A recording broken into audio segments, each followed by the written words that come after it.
Hello दोस्तों, मेरे channel का नाम है सनातन कुलदीप और आज मैं बताने वाला हूँ शिवलिंग के बारे में।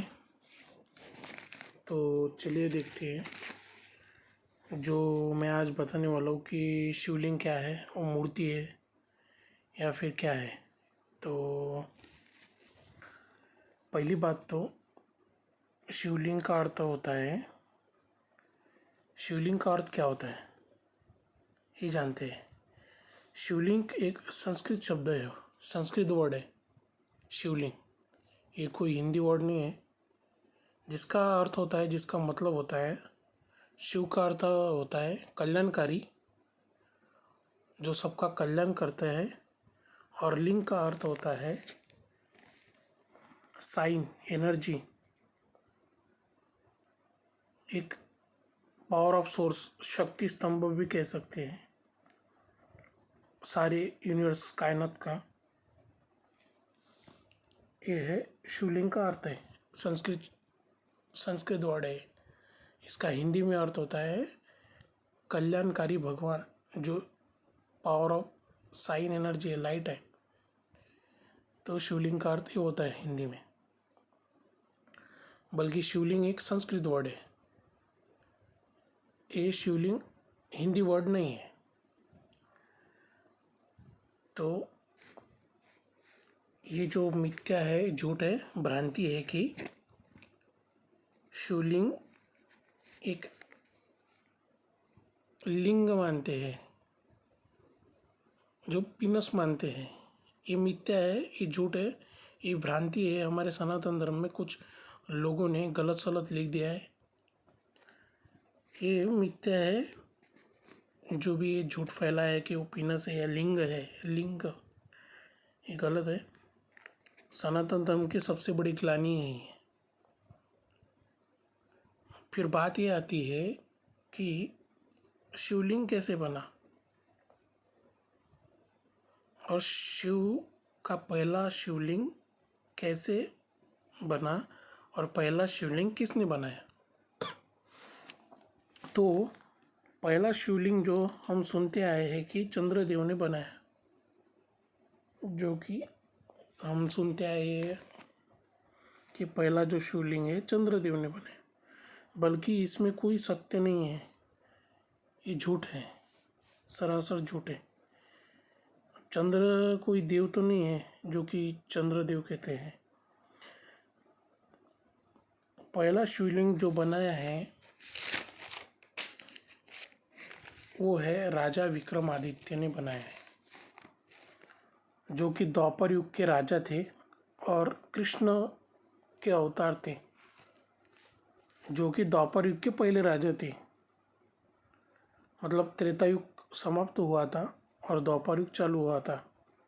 और वो जो है विष्णु अवतार थे, राजा विक्रमादित्य। उन्होंने पहला शिवलिंग स्थापन किया सोमनाथ में, गुजरात में। क्योंकि द्वापर युग से पहले स्वर्ग था, जिसे हमारे धर्म में ब्रह्मा का दिन कहा जाता है। सतयुग, त्रेता युग मतलब स्वर्ग। तो त्रेता युग समाप्त हुआ था और द्वापर युग लगा था, और द्वापर युग के पहले स्वर्ग था। तो भक्ति मार्ग जो है द्वापर युग से चालू होता है, ना कि सतयुग से। सतयुग में सारी देवी देवता रहते, इसलिए उनको पूजा भक्ति करने का कोई काम नहीं। जब राजा विक्रमादित्य को एक ख्वाब हुआ, मतलब ख्वाब आया, एक सपना आया, सपना कह सकते हैं उसको, ख्वाब आया। तो परमात्मा का जो साक्षात्कार हुआ था राजा विक्रमादित्य को, उन्होंने ख्वाब में सिर्फ, सपने में सिर्फ रोशनी रोशनी देखी, लाइट देखी, जैसे आग का गोला देखा। उस परमात्मा को देखा ख्वाब में, सपने में। जैसे एग्जाम्पल देता हूँ मैं, हज़रत मूसा अलैहिस्सलाम को भी एक रोशनी दिखी थी। तो राजा विक्रमादित्य को ख्वाब में सिर्फ प्रकाश ही दिखा। फिर ये तो परमात्मा का साक्षात्कार था। और द्वापर युग से जो पहला राज्य था वो विष्णु अवतारी था। तो राजा विक्रमादित्य को फिर उनको तो समझ आ गया था कि ये परमात्मा का साक्षात्कार है, पर इनकी इबादत कैसे करें, इनकी पूजा कैसे करें, इनकी वर्शिप कैसे करें, तो उसके लिए राजा विक्रमादित्य ने, जो कि विष्णु अवतार थे, उन्होंने पहला शिवलिंग बनाया है सोमनाथ में, जो कि उनके हिसाब से जो मतलब उनको वर्शिप करना था, तो उन्होंने पहला शिवलिंग बनाया सोमनाथ में, गुजरात में। और जो शिवलिंग बनाया उसमें ना कोई आंखें हैं, ना कोई हाथ है, ना कोई पैर है, मतलब वो मूर्ति नहीं है, ना कोई भूत है।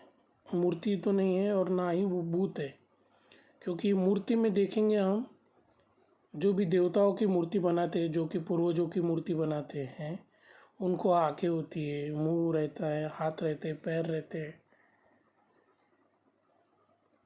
तो ये जो है मूर्ति नहीं है, ना कि भूत है।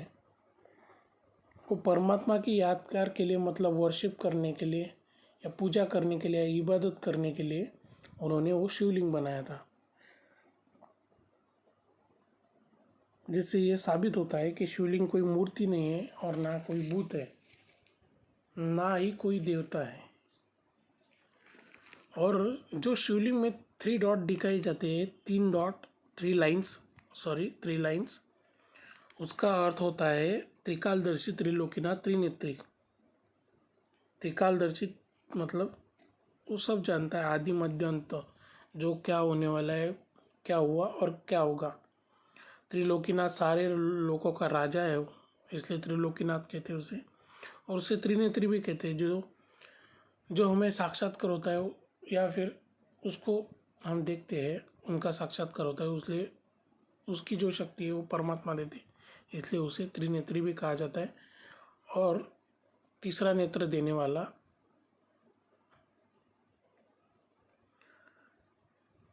और उन्हें त्रिदेव भी कहा जाता है, मतलब तीन देवों की रचना करने वाला, जो कि गुरु ग्रंथ साहिब में गुरु नानक जी ने भी कहा था सनातन धर्म के बारे में, त्रिदेव के बारे में, कि एको संसारी, एको भंडारी, एको विनाश करते। तो ऐसे गुरु नानक जी भी ने कहा था। पर वो परमात्मा अकाल पूरक है, जो सब करने वाला है, जो कि ब्रह्मा विष्णु शंकर की रचना करने वाला, उसे त्रिदेव कहते हैं। तो जो लोगों ने अपने मन से लिखकर कुछ भी लिख दिया, जैसे शिव और शंकर को एक कर दिया, ये जो लोगों ने, पूर्वज लोगों ने क्या कर दिया, अपने मन से कुछ भी लिख दिया ग्रंथों में, जो कि हम उसको सच मानने लगे। बल्कि शिव और शंकर में ज़मीन आसमान का अंतर है। पहली बात तो ये है कि अगर आप ये मानते हैं कि शंकर जी का पीनस है या लिंग मानते हैं, तो क्या हम कोई भगवान पीनस लिंग पूजा वर्शिप करने के लिए कहते? अगर वो पीनस था तो कोई भगवान हमें पीनस की पूजा करने के लिए कहते? नहीं। तो ये मानते कि अगर शंकर जी का पीनस लिंग नहीं है, फिर ये क्वेश्चन आता है कि ये शिवलिंग क्या है। फिर दूसरा एक क्वेश्चन आता है, फिर ये शिवलिंग क्या है? अगर आप पीनस नहीं मानते तो ये शिवलिंग क्या है फिर? क्योंकि लोगों ने कुछ भी लिख दिया है, जो भी छोटे ग्रंथों में कुछ लोगों ने ऐसा लिख दिया कि शंकर जी का पीनस गिरा और वहाँ पे शिवलिंग हुआ। ये सब ख्याली पुलाव की बातें, ख्याली बातें पूरी। ये दुनिया में झूठ फैलाया है। अगर हम इनसे बाहर नहीं आए तो हम जान नहीं पाएंगे कि हमारा परमात्मा कौन है, हमारा जो परम पिता परमेश्वर निराकार कौन है, जो कि सबका रचन, सबका आदि है, सबका अनादि है, सबका मुक्तिदाता है, जिसे अल्लाह यहोवा कहते हैं। वो कौन है हम जान नहीं पाएंगे अगर इससे बाहर नहीं निकले तो हम, क्योंकि ये भक्ति मार्ग की बात है, कुछ भी लिख दिया लोगों ने बाद में। शिव जो है वो परम पिता परमात्मा है, जो निराकार है, फॉर्मलेस है, बॉडीलेस है, फियरलेस है, सबका आदि है, जिसकी रचना है ब्रह्मा विष्णु शंकर, जिसे महेश भी कहते हैं शंकर जी को और महादेव भी कहते हैं। मेरी बातें जो है कड़वी है पर ये सच है, क्योंकि शिव और शंकर अलग अलग है। जो शिव है वो कोई मूर्ति और भूत नहीं है, और शंकर जी है देवता। वो उनको इंसान दिखा है। मूर्ति किसको कहते हैं? जिसे हाथ पैर रहते हैं, जिसको आंखें मुंह रहती है उसको मूर्ति कहते हैं। मूर्ति को ही भूत कहते हैं ना। वो शिवलिंग तो परमात्मा का, सनातन धर्म का भगवान है, परमात्मा है। वो निराकार शिवलिंग है, जिसका कोई आकार नहीं, जिसका कोई जिस्म बॉडी नहीं, जो अजन्मा है, अभोक्ता है। जिसने ब्रह्मा विष्णु शंकर को बनाया, इस सारी कायनात यूनिवर्स को बनाया, वो भगवान परमात्मा है। मैं आशा करता हूँ आप समझ गए होंगे। धन्यवाद।